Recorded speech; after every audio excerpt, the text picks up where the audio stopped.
নমস্কার, আমি অসিত মণ্ডল। আমি আপনাদেরকে স্বরচিত কবিতা পাঠ করে শোনাব।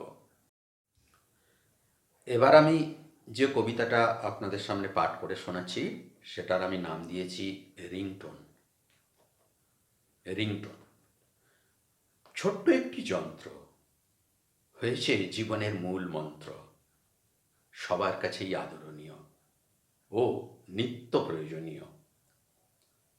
ও কি শুধুই যন্ত্র? না, ও আমাদের যন্ত্রণা অনেক কুকাজে দিচ্ছে মন্ত্রণা।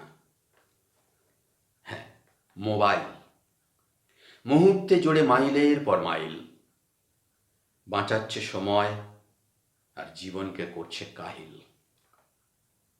এই তো সেদিন অন্ধ্রে হলো বিস্ফোরণ, শুনছি ওর কারিকুরিতেই যত অঘটন। মানছি সমাজে ওরও আছে অনেক অবদান, পড়ে না নিমেষ, পাঠায় সন্দেশ, নাম তার SMS। ভুলি কি করে, ওই করেছে চিঠি লেখার দিন শেষ।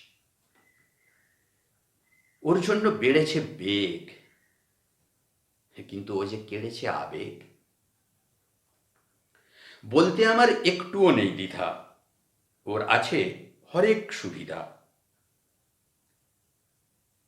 একদিন দেখলাম বসে বাঁশের বাতায়নে, হ্যান্ডেলে বলিষ্ঠ দুটি হাত, দৃষ্টি সমপানে। বাইকটা ছুটছে, দুরন্ত তার গতি, আশঙ্কায় তুলে উঠল মনটা। হঠাৎ কি যে হলো মতি, মনে হয় ক্রিং ক্রিং করে ডাকছিল পকেটের ফোনটা। হ্যান্ডেলচ্যুত হাতটা ঢুকলো পকেটে, বাইকটা আছড়ে পড়ল রাস্তায়। তারপর সব শেষ। অবশ্য ও দেখাতো না এতটা বর্বরতা, যদি ওকে ব্যবহারে আমরা নিই আর একটু সতর্কতা। ধন্যবাদ।